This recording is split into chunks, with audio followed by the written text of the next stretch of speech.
नमस्कार विद्यार्थियों। जैसे कि आपको पता ही है कि जो हम पुष्प देखते हैं या फूल देखते हैं तो हमारा मन बड़ा ही प्रफुल्लित हो जाता है, प्रसन्नचित हो जाता है, क्योंकि फूल जो होते हैं वह हमें उत्साह देते हैं, उमंग देते हैं और जीने की तमन्ना जागृत करते हैं। फूल हमें खुशी देते हैं। फूलों से हम विभिन्न प्रकार के रंग जो होते हैं, फूलों में जो उपस्थित रंग होते हैं, उससे हमारे को प्रेरणा मिलती है, विभिन्न तरह की प्रेरणाएं मिलती हैं। अब हम पुराने समय की बात करें तो पुराने समय से लेके आधुनिक काल तक हर समय पुष्प का अलग महत्व है। स्पेशली जब हम बात करते हैं डेकोरेशन की, और डेकोरेशन में भी हम बात करते हैं होम डेकोरेशन की, या आप ईश्वरीय वंदना करते हैं, तब आपका जो पुष्प का महत्व अलग होता है। डेकोरेशन की जब हम स्पेशली बात करते हैं तो डेकोरेशन में बच्चों पुष्प सज्जा का अलग महत्व होता है। कोई भी सज्जा होती है ना, चाहे आप घर की सज्जा कर लें, चाहे आप मैरिजेस की बात कर लें, चाहे आप किसी पार्टीज की बात कर लें, कोई भी सज्जा जो होती है वह पुष्पों के बिना अधूरी रहती है। यानी पुष्पों का हमारे जीवन में अलग महत्व, या पुष्प डेकोरेशन का हमारे जीवन में अलग महत्व। और यही हमारे आज का टॉपिक रहेगा वीडियो का कि पुष्प सज्जा कितने प्रकार की होती है।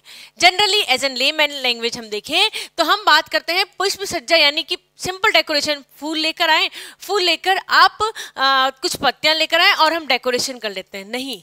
पुष्प सज्जा जितने भी एलिमेंट्स ऑफ आर्ट और प्रिंसिपल्स ऑफ डिजाइन होते हैं उनको ध्यान में रखते हुए पुष्प सज्जा की जाती है। हर एलिमेंट ऑफ आर्ट, हर प्रिंसिपल ऑफ डिजाइन का यदि ध्यान रखा जाए तो जो आप बुके दे रहे हैं वह तभी सुंदर रखा जाए। चाहे उसमें आप लाइन का कह लें, चाहे आप उसमें रिदम का कह लें, चाहे आप उसमें कलर्स का कह लें, सब तरह के जो आप उसकी बात करते हैं हम एलिमेंट्स ऑफ आर्ट और प्रिंसिपल ऑफ डिजाइन, उसका इंक्लूड करते हुए हम पुष्प सज्जा करते हैं। हालांकि एज एन लेमैन अगर देखा जाए तो हम कहते हैं पुष्प सज्जा एक बहुत आसान सज्जा होती है, परंतु बीइंग एन होम साइंटिस्ट आपको यह पता होना चाहिए कि पुष्प सज्जा में क्या क्या होता है, किस तरीके से लाइंस का ध्यान रखा जाता है, किस तरीके से एलिमेंट्स ऑफ आर्ट का ध्यान रखा जाता है। साथ ही साथ आपको यह भी देखना है कि पुष्प सज्जा कितने प्रकार की होती है। बड़ा ही विचारणीय प्रश्न हो जाता है ये कि पुष्प सज्जा के क्या प्रकार होते हैं। बिल्कुल अलग, जैसे हम फैशन की बात करते हैं, जैसे हम बात करते हैं कि पुराने समय में ऐसा होता था, इसी तरीके से डेकोरेशन, फ्लावर डेकोरेशंस के भी विभिन्न प्रकार होते हैं। अलग अलग युग में, अलग अलग समय में अलग अलग तरह के जो फ्लावर डेकोरेशंस होते हैं। सबसे पहले हम इसको हमने इसको 3 पार्ट्स में डिवाइड किया है। एक है परंपरागत शैली, एक है पूर्व देशीय शैली और एक है आधुनिक शैली। आधुनिक शैली, पूर्व देशीय शैली और परंपरागत शैली क्या होती है इसके बारे में हम चर्चा कर लेते हैं। सबसे पहले हम बोलते हैं परंपरागत शैली की। परंपरागत शैली से क्या तात्पर्य होता है? परंपरागत शैली वह शैली होती है जो पुराने टाइम में हमारे यहाँ पे 15वीं सदी से पूर्व, है ना, जो उसका इस्तेमाल किया जाते थे पुष्प सज्जा के लिए, उस शैली को हम बोलते हैं परंपरागत शैली। परंपरागत शैली में रंगों का ज्यादा ध्यान रखा जाता था, लाइंस का इतना ध्यान नहीं रखा जाता था, है ना। इसके अंदर जो मेन इंपॉर्टेंस दी जाती थी पुष्पों में, वह इंपॉर्टेंस किसको दी जाती थी? कलर्स को। एकदम ब्राइट कलर्स के जो फ्लावर्स होते थे उनको चुना जाता था। फ्लावर्स में भी परंपरागत शैली की जब हम बात करें तो एक जैसे फ्लावर्स को चुना जाता था, क्योंकि उनके एक जैसे कलर्स होंगे, बट ऑब्वियस सी बात है।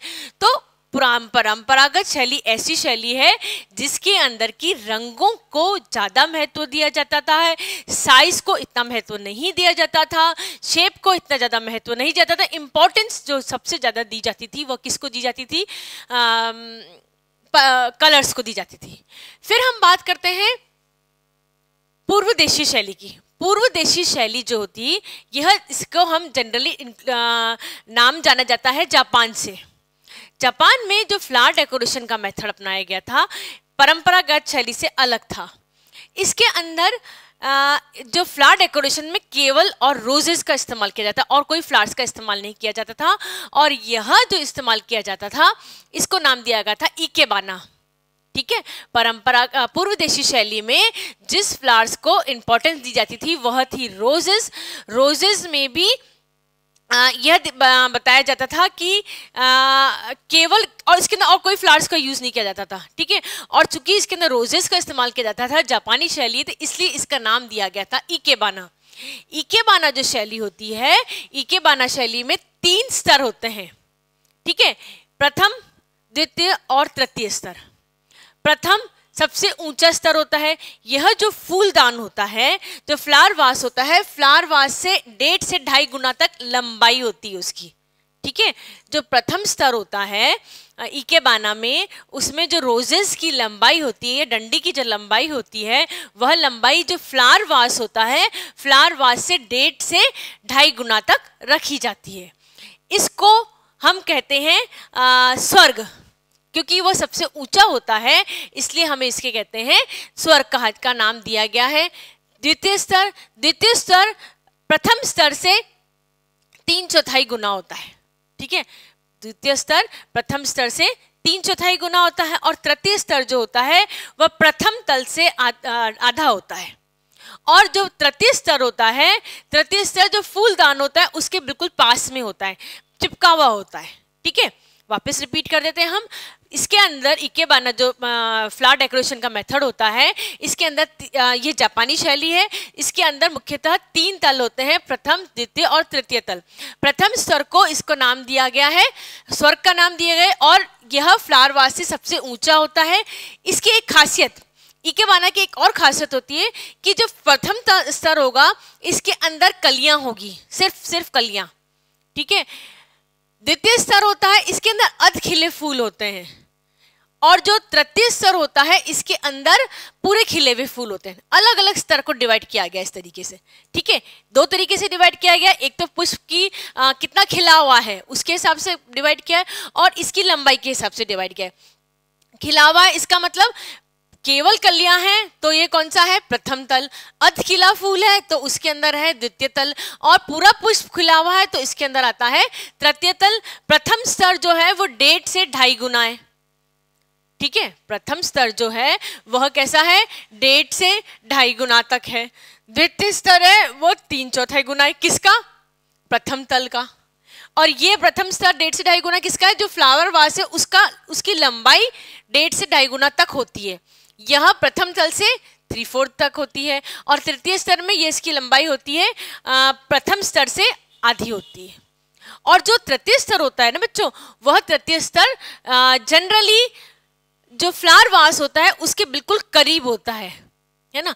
इसके अंदर जितने कम हो सके उतनी पत्तियों का कम इस्तेमाल किया जाता है, नो डाउट इस्तेमाल किया जाता है, परंतु जितनी कम हो सकती है उतनी कम पत्तियों का इस्तेमाल किया जाता है। अब हम बात करते हैं आधुनिक शैली की। आधुनिक शैली की वह होती है जिसके अंदर हम परंपरागत शैली और पूर्व देशी शैली दोनों का सम्मेलन करते हैं। आप ये देखिए, जो हमने पूर्व देशी शैली बताई, इसके अंदर रेखाओं का इंपॉर्टेंस दी गई है ना। इसके अंदर किसकी इंपॉर्टेंस दी गई थी, रंगों की इंपॉर्टेंस दी गई थी। इसकी बात करेंगे हम पूर्व देशी शैली की, तो पूर्व देशी शैली में रंगों की इंपॉर्टेंस दी गई थी। किस तरीके से रंगों की रेखाओं की इंपॉर्टेंस दी गई थी।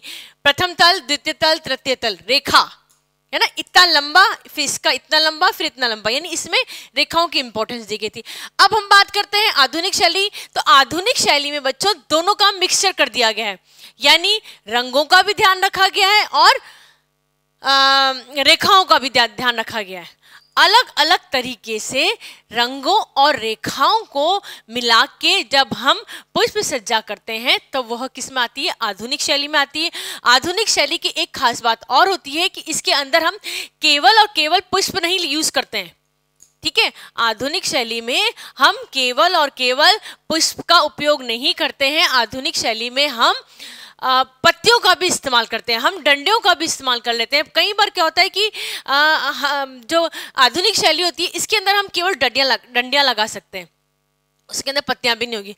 परंतु एक बात ध्यान रखिए, किसी भी तरह का पुष्प विन्यास होता है, सबसे इंपॉर्टेंट बात उसमें यह होती है कि आप फ्रेश फ्लावर्स और ड्राई फ्लावर्स दो अलग अलग तरह के अरेंजमेंट्स होते हैं, दोनों को अलग अलग रखें। फ्रेश फ्लावर्स के साथ में ड्राई फ्लावर्स का अरेंजमेंट नहीं करें, चाहे कैसी भी शैली हो।